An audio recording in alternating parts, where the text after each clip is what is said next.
Lucknow high school के Lal Bahadur Shastri hostel के तीन दोस्त प्रेम, प्रशांत और श्री अक्सर भूतिया कहानियों पर बहस करते थे। एक दिन उनमें शर्त लगी कि कौन बेली गारत के कब्रिस्तान में रात गुजार सकता है, जहां 1857 की जंग में मारे गए अंग्रेज दफन हैं। प्रशांत ने चुनौती स्वीकार कर ली।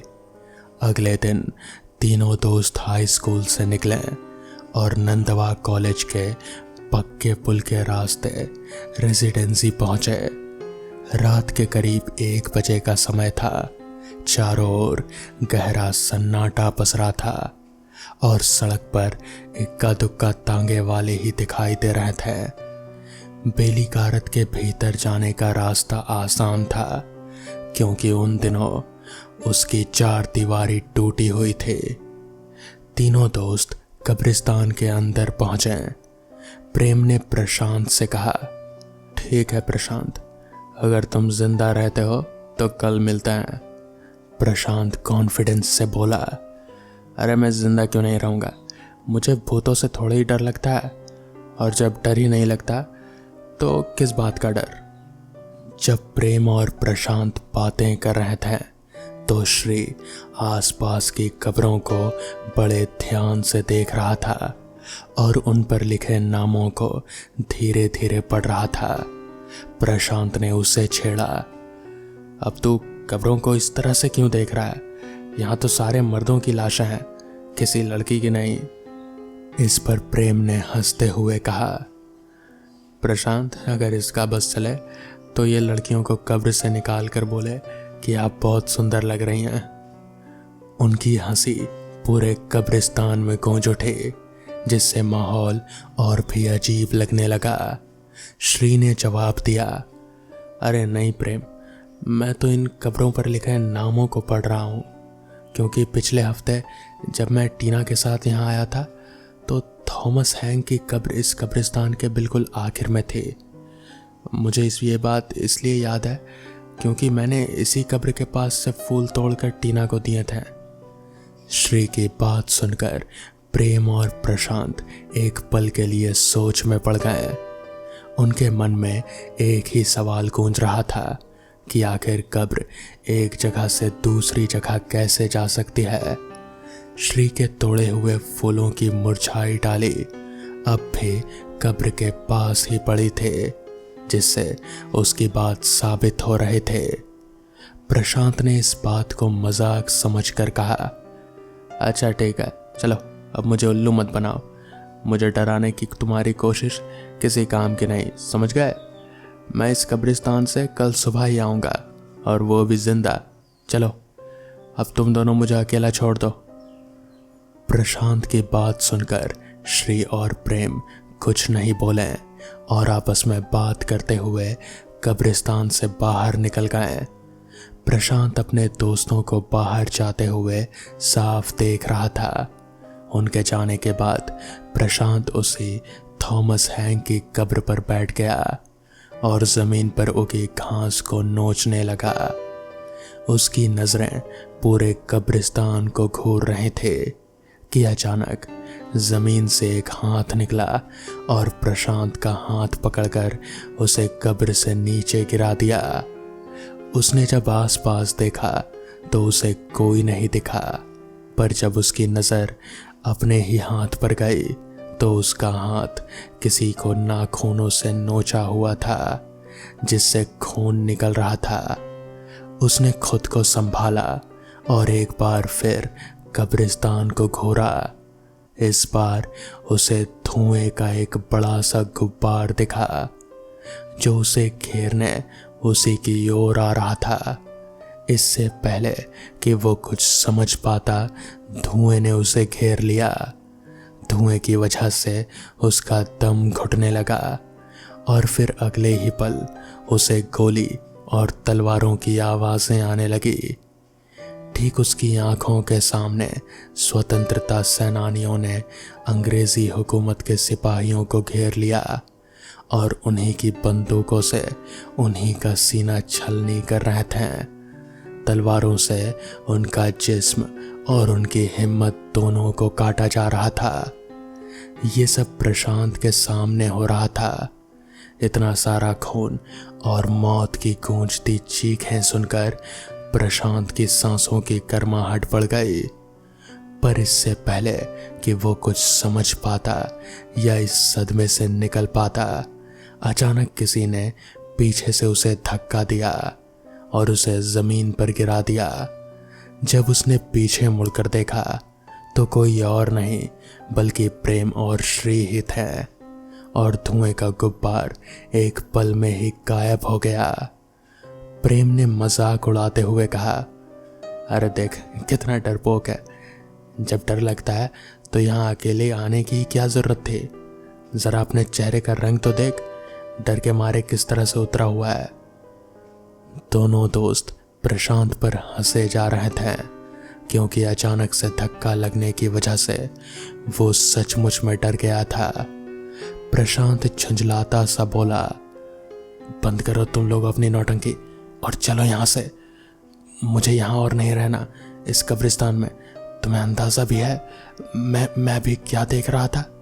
प्रशांत जानता था कि उसने जो कुछ भी देखा वो कभी अपने दोस्तों को नहीं समझा पाएगा, इसलिए झुंझलाता हुआ वो दोनों से कहकर बाहर जाने को हुआ कि तभी प्रेम ने उसका हाथ पकड़ उसे रोक लिया। अबे तू अकेले कहाँ चल दिया? चिंता मत कर, तेरे साथ साथ अब हम भी इसी कब्रिस्तान में रुकेंगे, फिर तो ठीक है ना? प्रशांत ने प्रेम से कहा। पर रुकना ही क्यों है? छोड़िए सब। साला जब से मैं यहाँ आया हूँ तब से अजीब सी ठंड लग रही है मुझे। तुम दोनों के हाथ भी तो कैसे बर्फ की तरह ठंडे पड़ चुके हैं। मैं तो कहता हूँ चलो। प्रशांत प्रेम से कहता हुआ उसके हाथ छुड़ाकर कब्रिस्तान से बाहर की ओर चल ही रहा था कि अचानक ही श्री ने उसके गले में रस्सी डाल दी और उसे वापस से कब्रिस्तान के अंदर घसीटने लगा। प्रशांत चीख चीख कर श्री से कहे जा रहा था, श्री ये क्या कर रहे हो? मैं प्रशांत हूं, तुम्हारा दोस्त। तुम मेरे साथ ये सब क्या कर रहे हो? पर श्री ने उसकी एक नहीं सुनी और उसे घसीटता हुआ एक पेड़ के पास ले आया। फिर रस्सी को पकड़कर पेड़ पर डालकर दूसरी ओर फेंक कर खींचता हुआ प्रशांत को फांसी चढ़ाने लगा। प्रशांत लगातार चिल्लाता रहा, श्री ये तू क्या कर रहा है? प्रेम तू इसे रोकता क्यों नहीं? तुम दोनों क्या कर रहे हो? प्रशांत के इतना कहने पर भी किसी ने उसकी एक नहीं सुनी और देखते ही देखते प्रशांत फांसी के फंदे पर ही छटपटाने लगा। तो श्री ने कहा, आज जब तू मर रहा है तो साफ सुनता जा। हम वो है ही नहीं जो तू हमें समझ रहा है। मैं सेनापति थॉमस हैंग हूँ और ये मेरा सिपाही था। तुम भारत हमेशा ही अंग्रेजी हुकूमत के गुलाम थे और हमेशा रहोगे। इतना कहकर श्री और प्रेम का शरीर धीरे धीरे अंग्रेजी हुकूमत की पोशाक से ढक गया, जिनकी आंखों के सामने प्रशांत फांसी पर लटका तड़प रहा था। प्रशांत के तड़पने पर भी अंग्रेजी हुकूमत के सिपाहियों को चैन नहीं आया, तो उन्होंने अपने हाथ में पकड़ी बंदूक और तलवार से प्रशांत के जिस्म को छलनी और काटना शुरू कर दिया, जिससे प्रशांत की मौके पर ही मौत हो गई। अगली सुबह प्रशांत के दोस्त जब उसे लेने बेली गारत के कब्रिस्तान आए तो उन्होंने देखा कि कब्रिस्तान के बाहर पुलिस और प्रेस का जमावड़ा लगा हुआ था, जिन्हें देख दोनों की सांसें तेज हो गई। प्रेम ने जब भीड़ के बीच में जाकर देखा तो उन्हें कब्रिस्तान के कोने में फंदे से झूलती प्रशांत की लाश दिखी, जिसे देख दोनों चीखने लगे। इंस्पेक्टर भी चीख सुनकर समझ गया कि ये दोनों लाश के जानने वाले हैं। इसी वजह से ही दोनों को लाश की शिनाख्त करने के लिए अंदर बुलाया गया। श्री और प्रेम ने जब प्रशांत की लाश को गौर से देखा तो उनकी रूह कांप गई। गला जोर से दबने की वजह से प्रशांत की आंखों की पुतलियां फटकर बाहर निकल आई थी। आंखों की जगह 2 काले गड्ढे ही बस बचे थे और नीचे जमीन पर खून ही खून बिखरा हुआ था। साथ ही गोलियों के खाली कारतूस भी बिखरे पड़े थे, पर प्रशांत के जिस्म पर बाहर से कट के एक भी निशान नहीं था। दोनों ने लाश को पहचान तो लिया, पर अब ये केस पुलिस को भी समझ में नहीं आ रहा था, क्योंकि पोस्टमार्टम में ये बात साफ हो चुकी थी कि भले ही प्रशांत के जिस्म पर बाहर से कोई कट या किसी खरोच का निशान ना मिला हो, लेकिन अंदर से उसका शरीर गोलियों से छलनी पड़ा था और अंदर से मांस, नसें और यहाँ तक कि हड्डियां भी तलवार से कटी हुई थी। बहुत जांच पड़ताल के बाद भी ये केस कभी सुलझ ही नहीं पाया। ठीक 20 साल बाद श्री और प्रेम की लाश भी उसी रहस्यमयी तरीके से फांसी पर लटके मिले, वो भी उसी जगह जहां प्रशांत लटका हुआ था।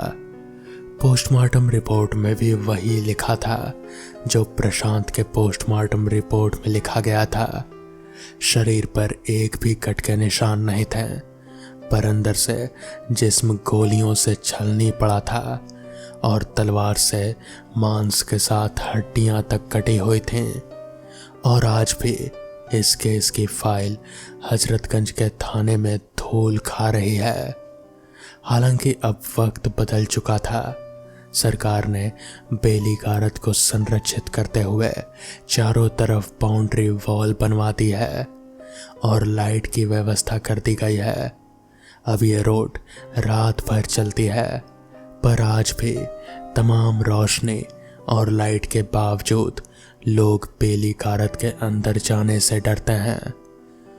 तो दोस्तों, ये थी आज की पहली कहानी। तो चलिए बढ़ते हैं आज की दूसरी कहानी की ओर।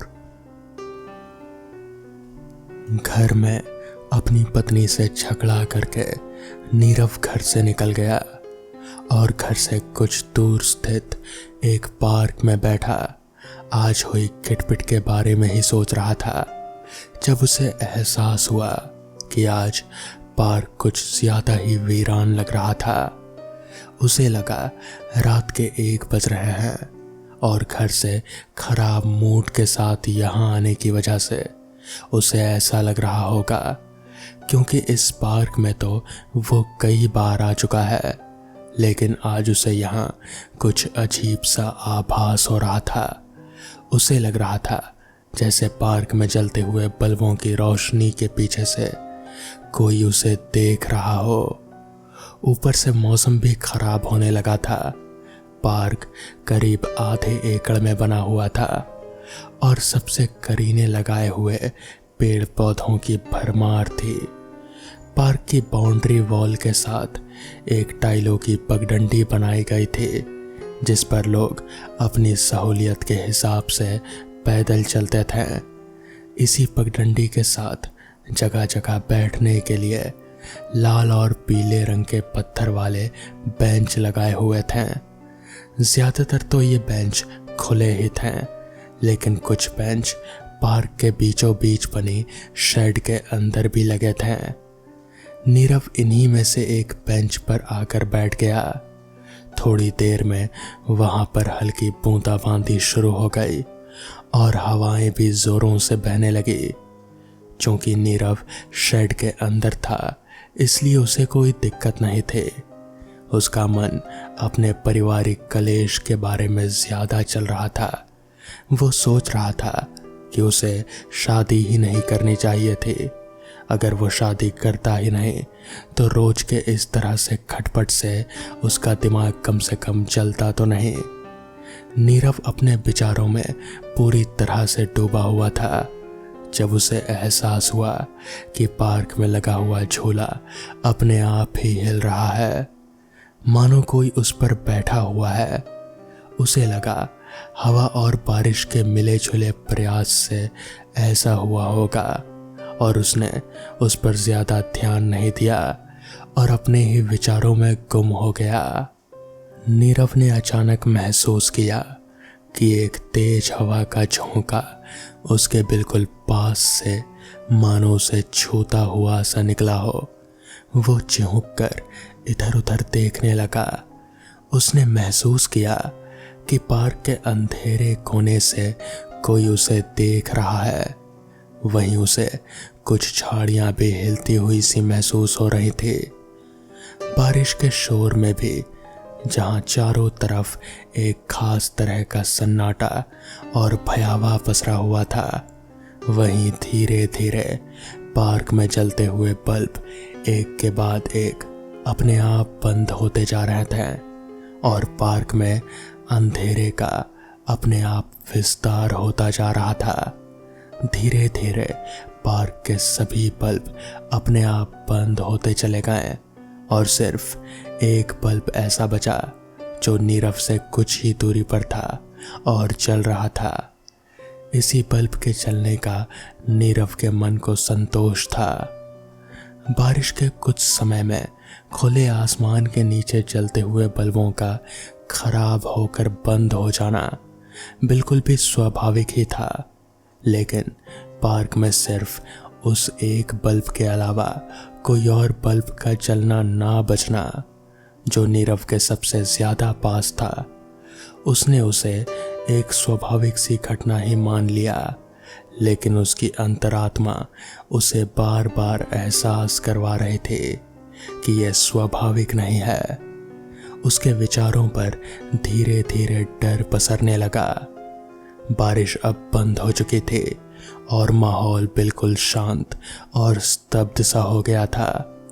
बारिश की बूंदें जो पौधों और ऊंचे पेड़ों पर रुकी गई थे, वो जब गिरते तो बहुत ज्यादा मात्रा में शोर करती हुई सी प्रतीत होती। शायद नीरव का अपना जहन इतना संवेदनशील हो गया था कि उसे लगभग हर आवाज ही सुनाई दे रही थी। और तभी नीरव का ध्यान एकमात्र बल्ब की ओर गया जो हल्की हवा से अभी अभी हिलना शुरू हुआ था।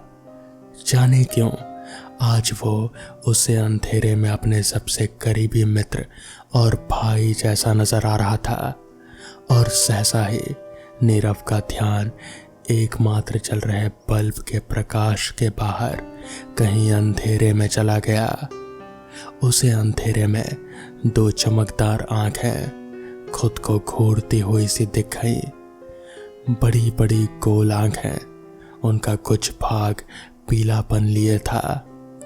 नीरव के कानों के पास पसीने की दो बूंदें सरकने लगी।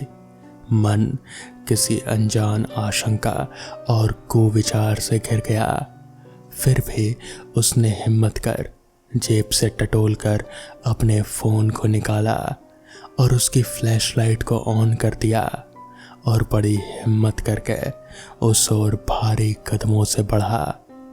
वो आंखें बिल्कुल स्थिर थी, उसे ही देख रहे थे।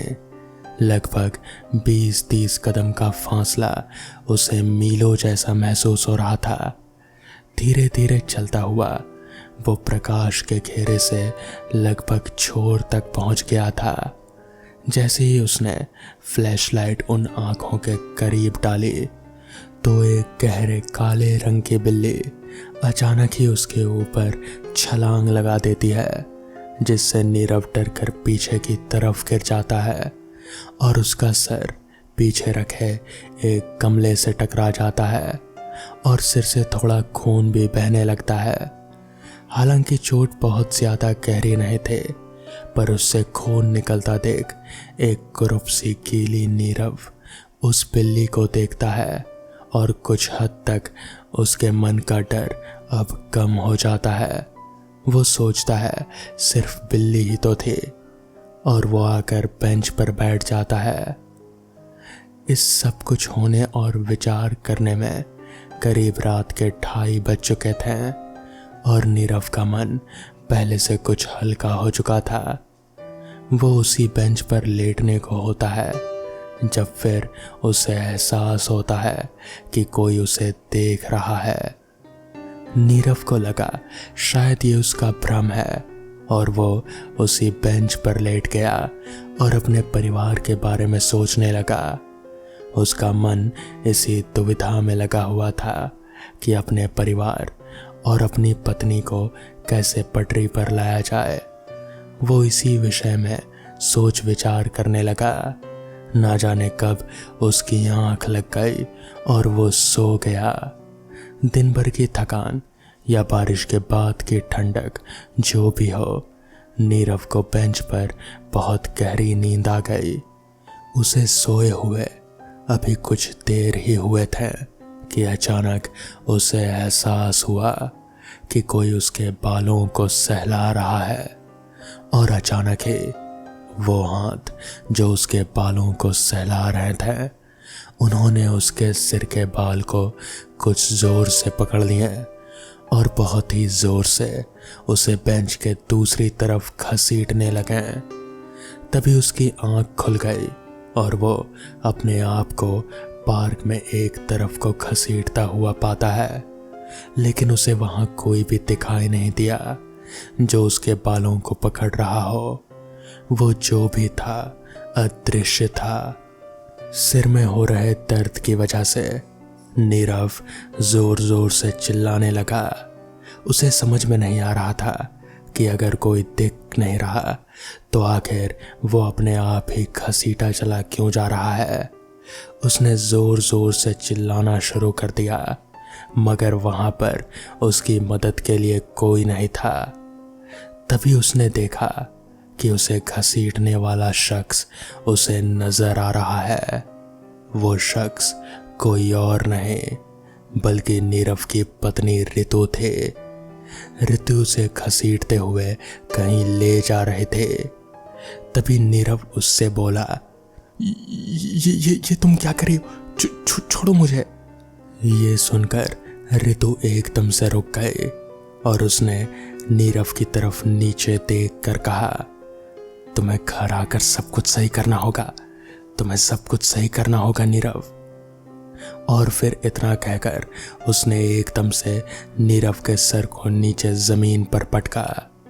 नीरव कुछ वक्त के लिए अपना होश खो बैठा। कुछ देर बाद जब उसकी आंख खुली तो रितु वहां से गायब थे। उसे कुछ भी समझ में नहीं आ रहा था कि अभी कुछ देर पहले उसके साथ हुआ क्या। खैर, वो वहां से उठा और गुस्से से अपने घर की ओर बढ़ा। वो गुस्से से आग बबूला होकर अपने घर पहुंचा। वो दरवाज़ा खोलकर अंदर दाखिल हुआ और रितु को जोर जोर से आवाज़ लगाने लगा, मगर सामने से रितु कोई जवाब ही नहीं दे रहे थे। वो चलते चलते किचन की तरफ गया और सामने का नज़ारा देखकर उसके पैरों तले ज़मीन खिसक गई। सामने रितु ज़मीन पर पड़ी हुई थी। उसके सीने में एक चाकू घुसा हुआ था और चारों तरफ बस खून ही खून नजर आ रहा था। नीरव को अब सब कुछ समझ आ गया और उसे सब कुछ याद आ गया। आज झगड़े के दौरान रितु कुछ ज्यादा ही गुस्सा हो गए थे। उसने नीरव पर हाथ उठा दिया। नीरव ये बर्दाश्त नहीं कर सका। उसने वहीं पास ही में पड़ा हुआ बड़ा सा चाकू उठाया और रितु के सीने में उतार दिया। रितु कुछ ही वक्त में मारी जा चुकी थी। नीरव की आंखों से आंसू बहने लगे। उसे सब कुछ समझ में आ गया था। वो तुरंत फोन की ओर बढ़ा। उसने फोन में नंबर डायल किया। सामने वाले ने नंबर उठाया और फिर नीरव ने कहा, मैं नीरव, मैंने अपनी पत्नी को मार डाला है।